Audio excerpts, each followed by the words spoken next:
வணக்கம். மேஷராசி அன்பர்களுக்கான தமிழ் புத்தாண்டு பலன்களை பார்க்க போகிறோம். மேஷராசி அன்பர்களுக்கு என்ன நடக்கும் என்று பார்த்தோமானால், நல்லதை செய்ய விரும்புகிற உங்களுக்கு நல்லதுதான் நடக்கும். பராப வருடம் நெருங்கிவிட்டது. இன்னும் 5 நாட்களில் உங்களுக்கு மாதம் பிறக்கப் போகிறது. ஆண்டின் தொடக்கத்தில் உங்கள் ராசிக்கு 12ஆம் இடத்தில் செவ்வாய், சனி, புதன் இந்த 3 கிரகங்களும் அமர்ந்திருக்கின்றன.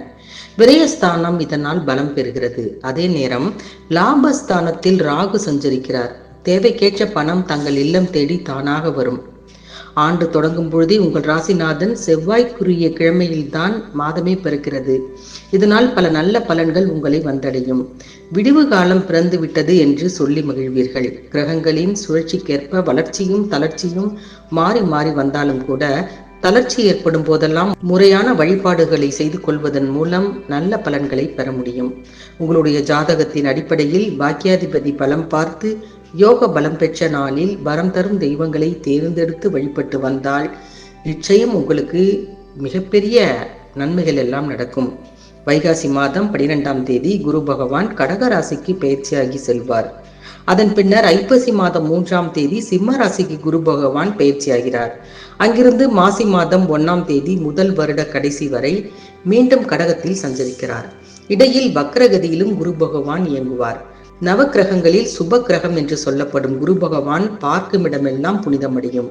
அதனால் என்ன நடக்கும் என்று பார்த்தோமானால், ஏராளமான நற்பலன்கள் உங்களுக்கு நடக்கும். கடகத்தில் சஞ்சரிக்கும் குருவின் பார்வை உங்கள் ராசிக்கு 8, 10, 12 இந்த 3 இடங்களில் பதிவதால் அந்தந்த இடங்களுக்கு உரிய ஆதிபத்தியங்கள் எல்லாம் சிறப்பாக நடக்கும்.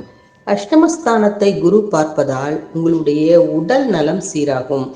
தொழிலில் ஏற்பட்ட இழப்புகளை ஈடு செய்ய நண்பர்கள் உதவிக்கரம் நீட்டுவார்கள். புண்ணிய ஸ்தலங்களுக்கு சென்று வழிபட்டு வர வேண்டும் என்ற எண்ணம் நிறைவேறும். இடமாற்றம், வீடு மாற்றம் எதிர்பார்த்தபடியே வந்து சேரும். வெளிநாடு செல்ல எடுத்த முயற்சிகள் கைகூடும். பணிபுரியும் இடத்தில் நீங்கள் கவனமாக இருக்க வேண்டும். அதே நேரத்தில் அரசு வேலை கிடைப்பதற்கான வாய்ப்புகளும் இருக்கிறது. குருவின் பார்வை 10ஆம் இடத்தில் பதிவதால் தொழில் ஸ்தானம் மற்றும் கர்மஸ்தானம் வலுப்பெறும். தொழில் தொடங்குவதில் தாமதத்தை சந்தித்து வந்தவர்களுக்கு இப்பொழுது அதற்கான வாய்ப்புகள் உருவாகும். அதே நேரத்தில் செல்வ நிலை உயரக்கூடிய ஒரு ஆண்டு. உங்களுக்கு எது முக்கியத்துவம் கிடைக்கிறதோ அதில் நீங்கள் இஷ்டப்பட்டு வேலை செய்யும் போது உங்களுக்கு எல்லா விதமான பலன்களும் கிடைக்கும். சொத்துக்கள் வாங்கி குவிப்பீர்கள். 12ஆம் இடத்தை குரு பார்ப்பதால் விரயங்கள் கூடும் என்றாலும் அதை சமாளிக்கக்கூடிய அளவுக்கு பணம் உங்கள் கையில் இருக்கும். இடமாற்றம், ஊர் மாற்றம், வீடு மாற்றம், உத்தியோக மாற்றம், வெளிநாட்டு யோகம் எல்லாம் உங்களுக்கு கிடைக்கும். அதே நேரத்தில் ஆகாரத்தில் சற்று கட்டுப்பாடுகளுடன் இருக்க வேண்டியது மிக மிக அவசியம்.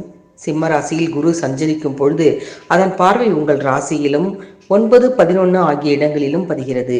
குரு பார்க்க கோடி நன்மை என்பதால் அவர் பார்க்கும் இடங்கள் எல்லாம் புனிதமடைகின்றன. உங்கள் ராசியை குரு பார்ப்பதால் யோசிக்காது செய்த காரியங்களில் கூட வெற்றி கிடைக்கப் போகிறது.